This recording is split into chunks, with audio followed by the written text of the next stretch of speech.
Let me come with this question. You rightly said that the way we're handling it was too political.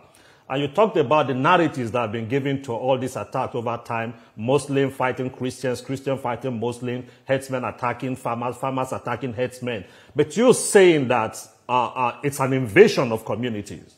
Is it that the government has not realized that the narrative over time that Muslim Christian is the wrong narrative, that it is an invasion? Are they seeing it the way you are saying it? Unfortunately, no. If government, and when I say government, unfortunately, we have a very unitarist posture of security provisioning in Nigeria, which means only the federal government has 100% responsibility to provide security. This is something you don't find in a serious-minded country. Unfortunately, we are dealing with that in Nigeria, where from the basic security of a community out there, you need a federal government to decide what the kind of security, the nature of security, and who to provide that security to. That should not happen. Because of that, it tells you a story of lack of seriousness on the part of government to deal with this issue. If government put in the kind of seriousness they are putting in on mobilizing votes, or when they see that their opportunities for winning election is threatened, if they put a quarter of that to security provisioning, you will see the difference. And it's a leadership issue. We need a leader that sees Nigeria as his primary constituency, regardless of who is involved. It's unfortunate that we accuse the Abacha regime of autocracy and all that. But people are quoting Abacha to say, Abacha said, if insecurity linger for more than 24 hours, it means government is involved, whether right or wrong in terms of attributing a quotation to him. But I tend to believe that because the people need to see government in action. And this action should be one where accountability for criminality is seen to happen.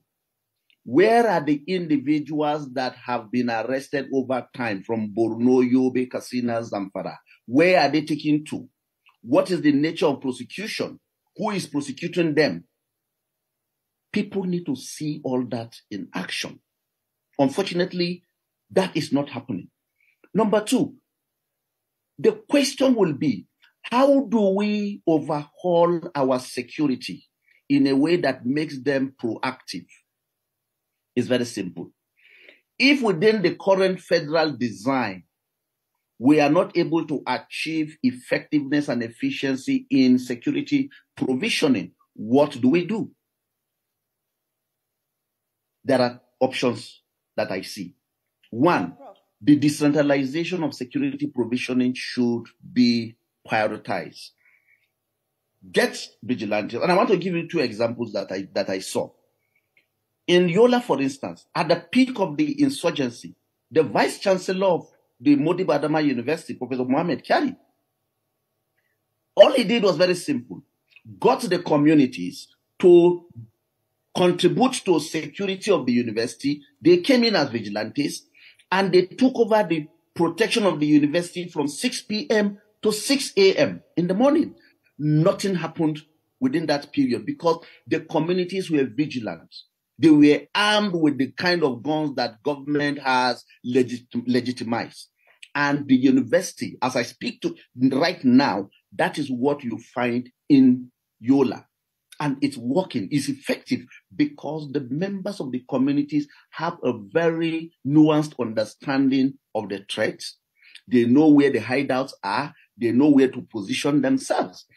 Just recently, I undertook, in a hospital in Kaduna State, the Federal Neuropsychiatric Hospital in Kaduna, the medical director was confronted with this issue of tires of vehicles stolen in the night and some other petty crimes. And all she did was very simple.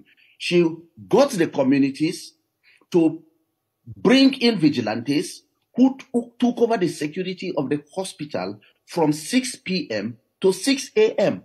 Ever since that decision was taken, not a pin has gone missing in that hospital. I'm just giving you an example of simple models that leadership that is proactive is doing.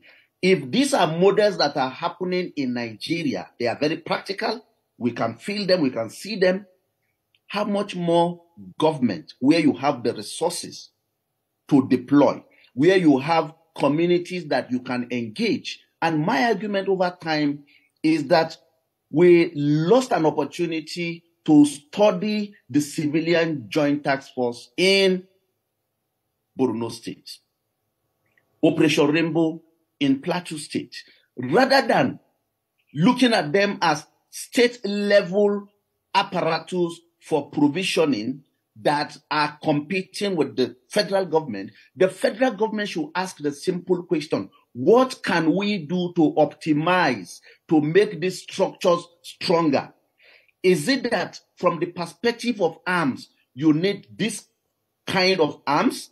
From the perspective of training, you need this kind of training? How do we activate joint patrol and early warning response capabilities with these individuals? We will work with you to vet the kind of individuals that will be recruited